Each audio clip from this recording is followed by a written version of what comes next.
Quantos estão preparados para ouvir uma palavra tremenda de Deus para a sua vida? Prepara o teu coração, porque hoje Deus vai mudar paradigmas. Amém, irmãos? Quantos querem uma palavra revelada aqui hoje, em nome de Jesus? Glória a Deus.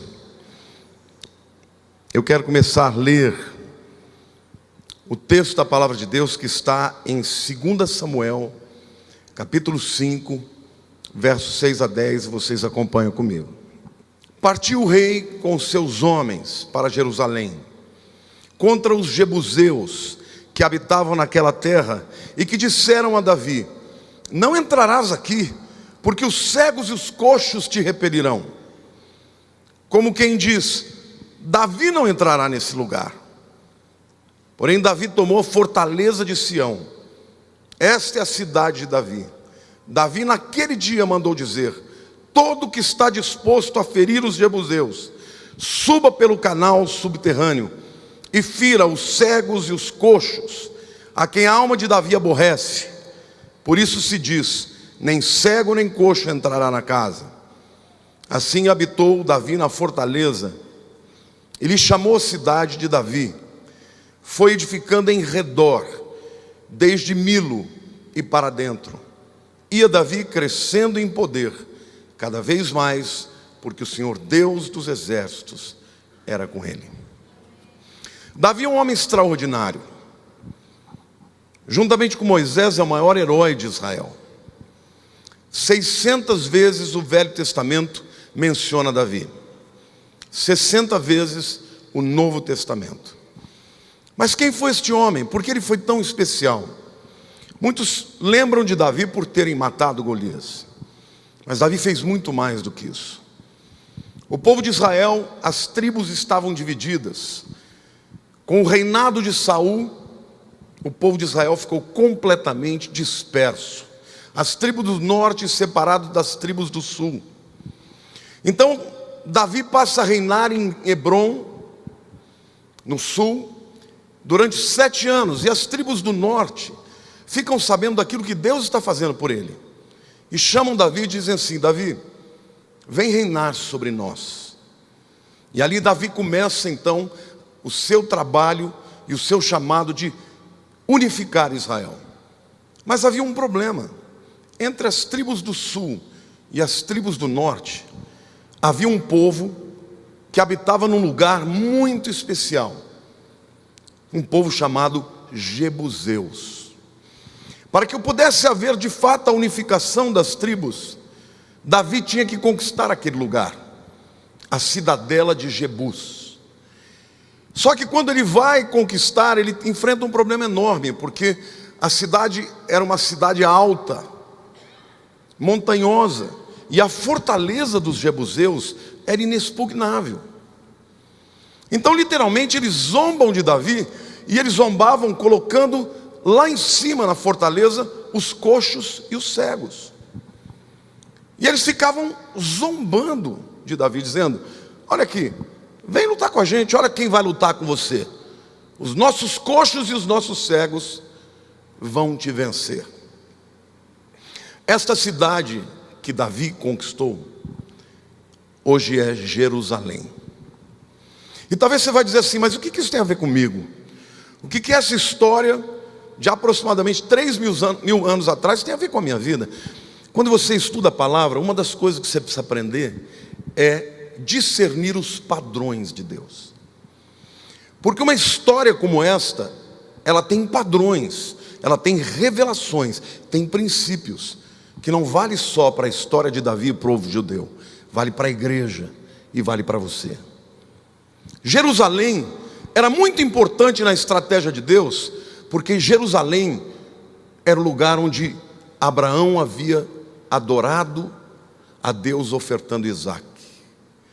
Jerusalém é importante porque era a cidade em que o governo de Davi unificaria a nação de Israel. Jerusalém era importante porque um dia, 1000 anos mais tarde, a redenção da humanidade aconteceria. Nada disso sucederia se Deus não tivesse usado um homem que se dispôs a enfrentar aquilo que aparentemente ninguém podia vencer e conquistar a fortaleza dos jebuseus. O tema da mensagem de hoje é a Batalha de Jerusalém. Jerusalém, portanto, representa o lugar da nossa redenção, amém? Jerusalém, portanto, representa o lugar da unidade da igreja, amém? Jerusalém, portanto, representa a nossa conquista. E o Senhor me manda te dizer, sabe aquela coisa que é impossível, que você tanto gostaria de conquistar, e que humanamente falando é impossível? Deus está dizendo para você, que do mesmo jeito que Ele fez na vida de Davi, Ele vai fazer na vida daquele que se dispuser a crer, a lutar pela conquista, até que Deus faça a obra, amém? Pode aplaudir o Senhor, diga eu creio. A batalha por Jerusalém, portanto, nos ensina algumas verdades muito importantes. A primeira é que a guerra psicológica que envolvia aquele lugar nos ensina que nas nossas próprias conquistas nós também vamos ter que lidar com a guerra psicológica. Toda vez que você está diante de uma luta, de uma conquista, alguém vai ter que sair daquele lugar para que você conquiste. E o inimigo das nossas almas sempre haverá de criar uma circunstância adversa para que você desista. Quando a gente lê um texto, se você não aprofunda, parece até um pouco Davi sendo preconceituoso, né? Porque o texto cita 3 vezes falando mal dos coxos e dos cegos. Eu, como gosto de ir um pouco mais fundo, fui ler os comentários rabínicos. E eu descobri um comentário que eu achei interessantíssimo. Eles dizem, a tradição rabínica diz, que não é que Davi tinha algum preconceito com os coxos, muito pelo contrário. Anos mais tarde, ele recebe Mefibosete, filho de Jonatas, e o traz para o palácio e faz dele como um filho. Acontece que os jebuseus que estavam ali, eles eram tão pretensiosos, que eles faziam alusão aos antepassados dos hebreus, através desses 2 tipos de pessoas. Vocês se lembram como Isaac terminou a sua vida? Cego. Vocês se lembram como Jacó terminou a sua vida? Coxo. Porque foi tocado pelo Senhor. E portanto, os rabinos dizem que quando os jebuseus colocavam aqueles homens lá, eles estavam fazendo uma alusão à origem de Israel, dizendo: como é que vocês vão querer nos governar, nos destruir, nos destituir, se vocês são um povo de origem fraca? Os seus heróis são cegos e coxos. Os seus heróis não vão nos governar, não vão nos derrotar. E portanto, aqui estão os nossos guerreiros, coxos e cegos, e vão vencê-los. Essa é a estratégia do inimigo, de revelar as nossas fraquezas, de revelar o nosso passado, as nossas derrotas, as nossas impossibilidades, a falta dos nossos recursos. Mas eu quero te dizer que quando Deus te chama para um propósito, Ele vai te dar todos os recursos de que você necessita para que o propósito dele na sua vida se concretize. E eu quero declarar que isso vai acontecer na tua história, amém?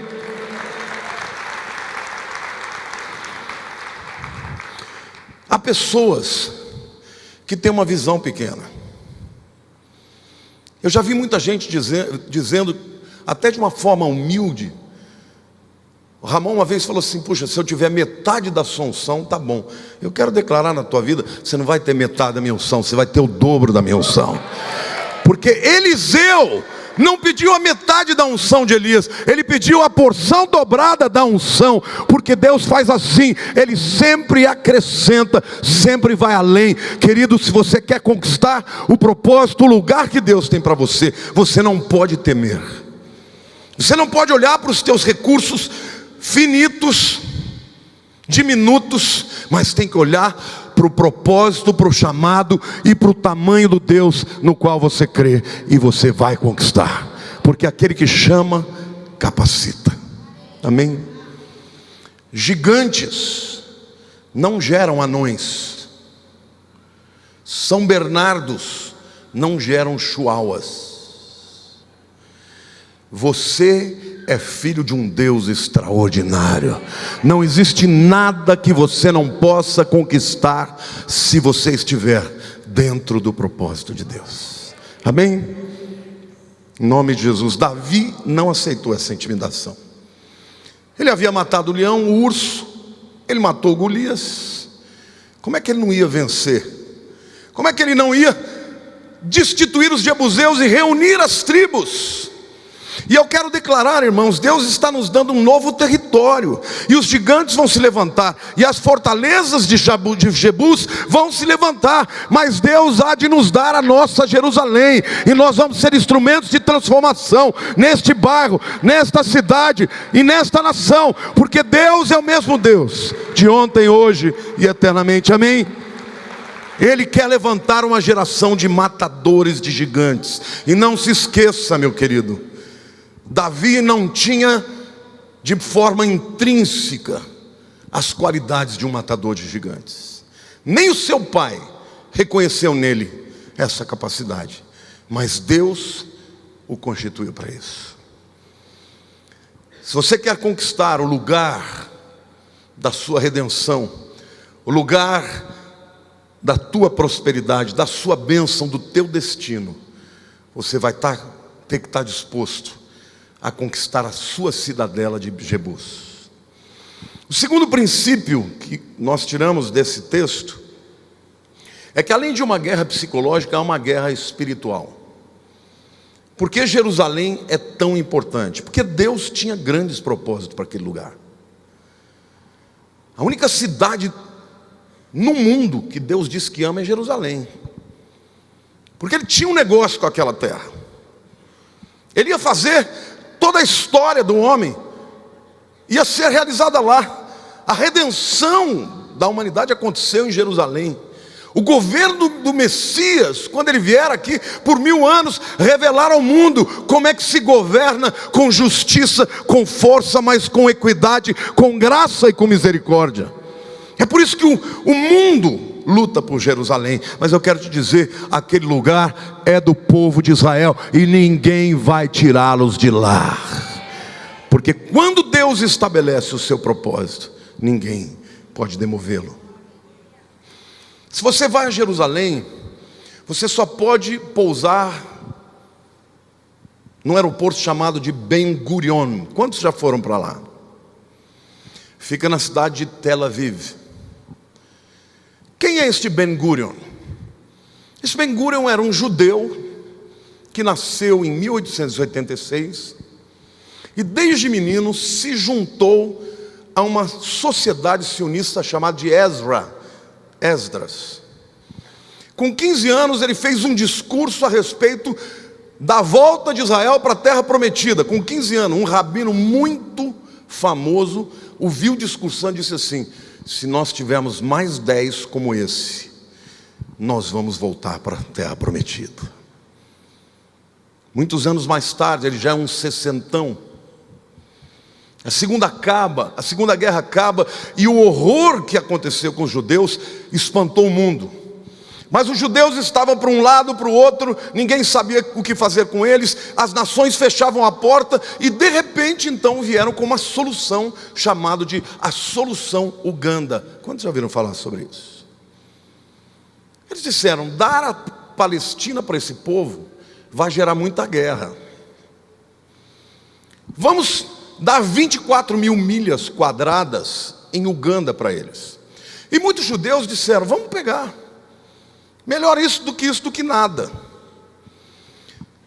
Nesta época, o Lord Belfast, um dos proponentes da solução Uganda, estava discursando na ONU.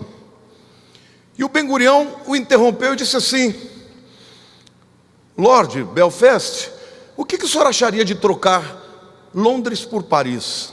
Ele disse: the heavens no. De jeito nenhum. Pelos céus não. Aí ele falou: mas por que não? Ele falou: porque Londres é dos ingleses desde o início do Império Britânico. E ele então se levantou e disse: e Jerusalém dos judeus, desde quando Londres era somente um pântano? Ele falou: eu sei que em Uganda existem rios, mas não tem o Jordão, onde o Senhor partiu para o povo passar a pés enxutos. Eu sei que em Uganda tem montanhas, mas não tem o Monte Carmelo, onde o fogo desceu dos céus. Eu sei que em Uganda existem cidades, mas não tem Jerusalém, onde o Isaac foi oferecido em oferenda e adoração a Deus. O plano B, meu querido, é sempre uma tentativa do inimigo desviar você do propósito para o qual Deus te chamou. E eu quero te dizer algo: quando você está no centro da vontade de Deus, ninguém pode te impedir. Mas quando você sai da vontade de Deus, você é um mero mortal, cheio de limitações e incapaz de cumprir o propósito de Deus, que torna a tua vida uma vida significativa e relevante. Amém? Quantos aqui querem conquistar a sua Jerusalém em nome de Jesus? É muito importante vocês entenderem. Davi Ben-Gurion se tornou o primeiro ministro de Israel. Aquele menino de 15 anos que sonhava foi o principal agente da conquista de uma nação toda. Assim como Davi se tornou. E o Senhor me manda hoje dizer para você que você pode se sentir pequeno, você pode se sentir insignificante, mas Deus ainda quer usar a sua vida para mudar a vida de gerações, mudar a vida de tantos quantos estiverem no projeto que Deus tem para a tua vida. Amém? Pode aplaudir o Senhor, diga: eu creio.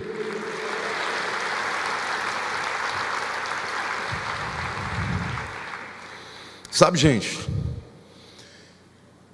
Davi entendeu que ele tinha que subir o Monte Moriá e conquistar a fortaleza dos Jebus. E o texto diz que só tinha um jeito de ele entrar lá: pelo esgoto. Porque este canal por onde ele subiu era literalmente o esgoto. 65 centímetros por 65. Quando eu estava lendo isso, falei: Deus, eu não passava ali. Mas nem de perto. Glória a Deus que as nossas conquistas hoje não são tão físicas, né? E são mais espirituais. Mas se você quiser conquistar os lugares altos, meu querido, saiba, vai ter que passar por lugares difíceis. Aquele canal era sujo, era pegajoso, escorregadio.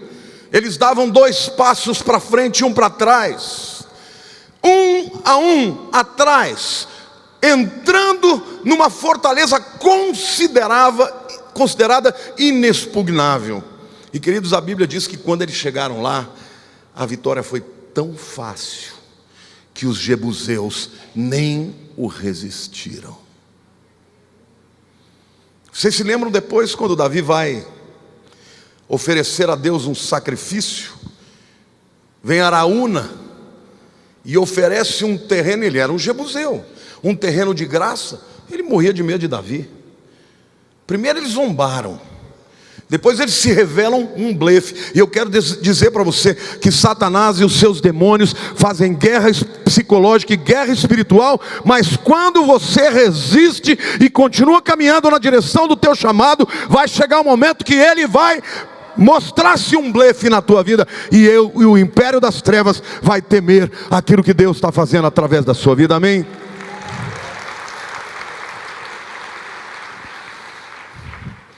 Por último lugar, a Bíblia diz que Davi conquistou a fortaleza dos jebuseus, e ela passou a ser chamada de a cidade de Davi. E quando eu estava lendo isso, o Senhor me revelou o que isso significa. Ele tem um propósito para todos nós, e esse propósito, para ser conquistado, ele precisa de garra, de obstinação, de resistência, de foco, de convicção, porque as dificuldades virão, todos os tipos, as dificuldades humanas, as pressões psicológicas, as pressões espirituais. Mas quando você chega lá, o teu destino vai ser o seu legado. A cidade dos Jebuseus se tornou a cidade de Davi. Aquilo que parecia impossível se tornou execuível. E Davi mudou o nome da cidade, que até hoje se chama Cidade de Davi. O que isso tem a ver com a sua vida? Talvez o seu destino hoje seja viver debaixo de drogas. E eu quero declarar que o teu destino de drogas vai se chamar Jerusalém.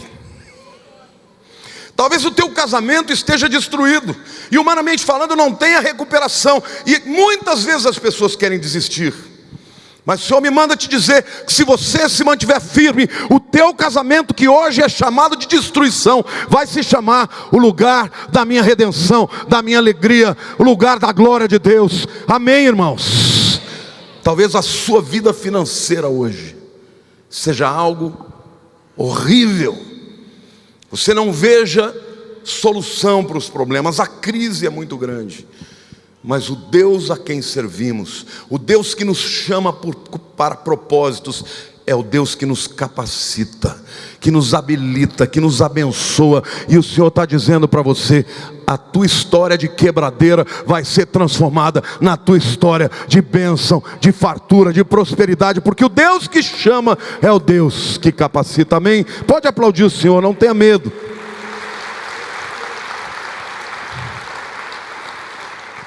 Satanás age como se ele tivesse controle da sua vida, mas ele não tem. Ele só está blefando bem. Cutuca a pessoa do teu lado e diga: ele parece maior do que ele é, mas ele só está blefando. Meu querido, se você estiver no propósito de Deus, se você ainda não sabe o propósito de Deus na tua vida, você tem que descobrir. Porque o propósito de Deus na sua vida vai fazer você ser um tubarão em águas, vai ser um falcão peregrino nos ares, vai ser um guepardo ou um leão nas savanas. Agora, fora do propósito de Deus para a sua vida, você jamais vai conquistar coisa alguma. Pode até conquistar por um tempo, mas a sua vida não será uma vida plena. Amém? Satanás está dizendo para você: o plano A é muito difícil, aceita o B, pega Uganda, diga para ele assim: eu quero que Uganda, do Satanás, não o país nem a nação, vá para o quinto dos infernos. Uganda é bom para os ugandeses, não para os judeus, porque os judeus tinham que voltar para Jerusalém. Amém? Eu tenho certeza que há vozes de jebuseus aqui hoje, gritando e dizendo que você não vai conseguir. Sabe qual era o nome mais comum que as pessoas chamavam Jesus? Jesus, filho de Davi. Que coisa extraordinária, né? Davi não tinha nem ideia do que aquela conquista significaria para ele. Ele não tinha nem ideia que ele era instrumento de Deus para conquistar um lugar que já estava no coração de Deus na eternidade, o lugar onde o seu filho Jesus morreria e redimiria a toda a humanidade. Eu quero mostrar algumas coisas, algumas pérolas da palavra muito interessantes para você entender o que é Jerusalém. A Bíblia diz que quando Davi matou Golias, ele estava a 30 quilômetros de Jerusalém. Ele corta a cabeça de Golias e leva para Jerusalém, deixa primeiro ela disposta por um tempo e depois ele enterra essa cabeça em Jerusalém. Meu Deus, vamos lá, 1 Samuel 17:54, para você não pensar que eu estou inventando. Tomou Davi a cabeça do filisteu e a trouxe a Jerusalém. Porém as armas dele pô-las Davi na sua tenda. Vocês se lembram onde Jesus foi crucificado, como é que chamava o lugar? Gólgota. No hebraico é Golgat. O que significa isso? Isso é um trocadilho. A tradução literal é caveira. Por isso o lugar da caveira. Mas por que aquele lugar foi chamado de Gólgota? Porque Gol é de Golias e Gata é de Gade. Golias de Gade foi enterrado aqui, porque 1000 anos depois, o verdadeiro filho de Davi ia cortar a cabeça do maior dos Golias da humanidade. Cortou a cabeça de Satanás para cumprir uma profecia de Gênesis 3,15. Amém ou não?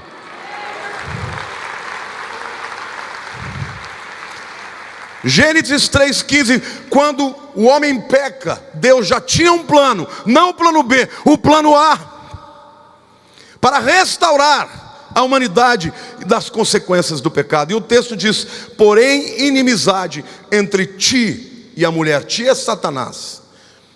Entre a tua descendência, a descendência de Satanás, e o seu descendente, o da mulher, Jesus, este, o descendente da mulher, te ferirá a cabeça, e tu lhe ferirás o calcanhar. A cruz é a ferida do diabo no calcanhar do Filho de Deus. Mas a morte e a ressurreição é a ferida mortal contra o grande Golias de toda a humanidade. Vocês estão entendendo por que Jerusalém era tão importante? E Deus usou um homem. E o Senhor me diz hoje que se você se dispuser a fazer a vontade de Deus, a estar no centro da vontade de Deus, para que o próprio plano dele se aconteça, se efetue na humanidade, Ele vai fazer de você o indivíduo honrado, e o teu legado vai ser por gerações. Amém? Mas não pode desistir, porque tem que subir um caminho escorregadio, fétido. Temos que passar pelas dificuldades até chegar ao lugar para o qual Deus nos chamou. Diga: Gólgota significa Golias de Gade. No Gólgota, o filho de Davi venceu definitivamente o grande gigante de todas as nossas vidas. Quando nos tornamos instrumentos dos propósitos de Deus, ninguém pode nos deter. Povo de Deus, Davi é um arquétipo de todos nós. Uma pessoa que nas mãos de Deus, com coragem para enfrentar os desafios e os obstáculos, pode fazer grandes coisas. Eu quero concluir.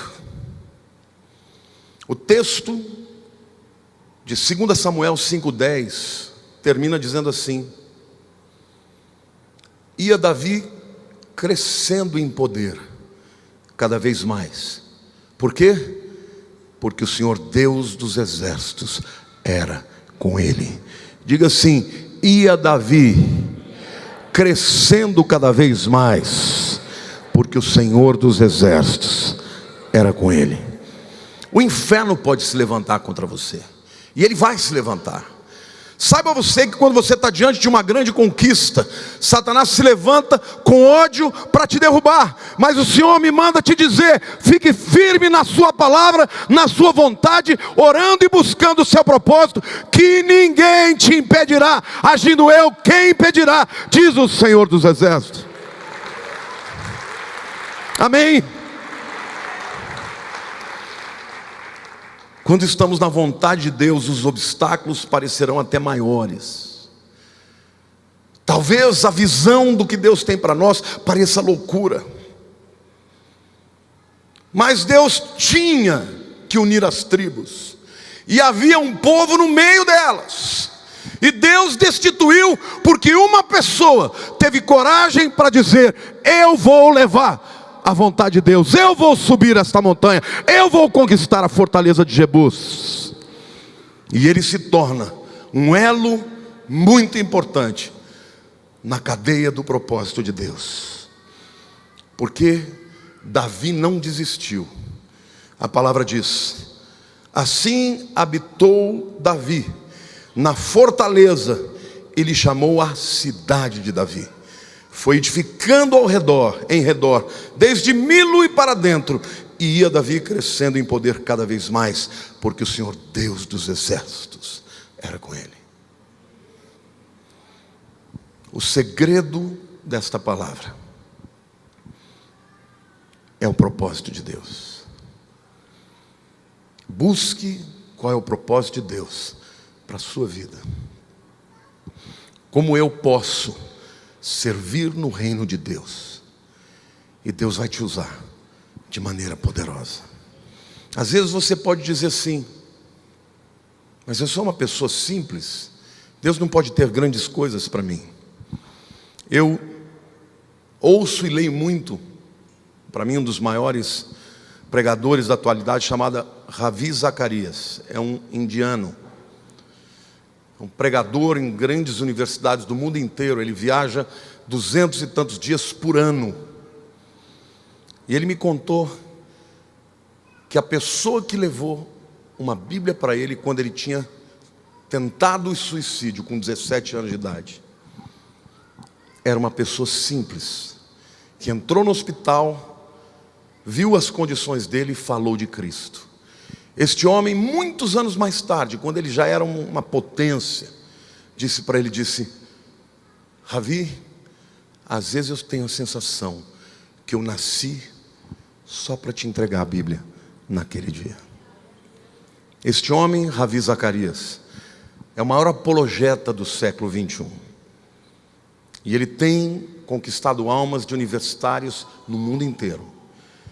Tem alcançado hindus, muçulmanos, universitários céticos, ateus, por causa de uma vida que levou uma Bíblia. Não é você que é grande, é o seu Deus que é grande. O que Deus quer que você entenda é que o seu propósito é grande, porque você é uma pessoa sui generis. Não há ninguém na terra igual você. Nunca houve antes, nem jamais haverá.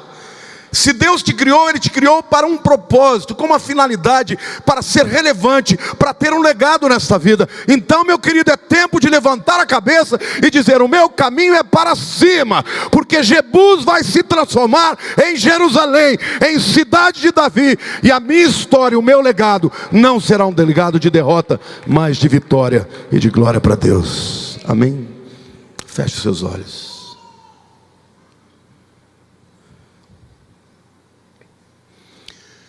Pai, nós te agradecemos, porque de maneira tão maravilhosa, o Senhor controla a história, o Senhor se ri. Quando os inimigos se levantam para zombar do teu povo, o Senhor se ri. O Senhor não se antecipa e nem se atrasa. O Senhor tem o seu tempo, o seu jeito, mas o Senhor se agrada daqueles que se dispõem, daqueles que não olham para o seu passado, daqueles que não se submetem às afrontas do inimigo, mas aqueles que dizem: eis-me aqui, usa a minha vida. E a minha oração por cada pessoa que está aqui hoje é que cada um descubra o seu chamado e o seu propósito, e possa trabalhar nessa direção com honra, com obediência, para a glória do teu nome. Senhor, não há nada que Satanás tenha feito que o Senhor não possa reverter. Põe a mão no teu coração e diga: Senhor meu Deus, eis-me aqui. Obrigado por essa palavra. Abre os meus olhos, mostra-me o meu chamado, e eu te obedecerei. Obrigado, Senhor, porque ainda que o caminho seja estreito, ainda que ele seja pegajoso, escorregadio, fétido, lá no final há uma recompensa, e eu subirei em direção ao teu chamado, para para a minha vida. Obrigado porque Jerusalém representa o lugar da minha redenção, da minha vitória, do teu governo na minha vida, do lugar da minha adoração. Eu te agradeço, Senhor, porque assim como o Senhor é com o povo judeu, e as tuas promessas se cumprem na vida deles, também na minha vida, porque nós também somos teu povo, o povo que foi enxertado, adotado. Por isso eu te agradeço, filho de Davi, pelo teu chamado, pela tua graça, pela misericórdia, pelo teu poder e pela vitória que o Senhor tem para mim, porque a tua palavra promete que em Cristo Jesus nós somos mais do que vencedores.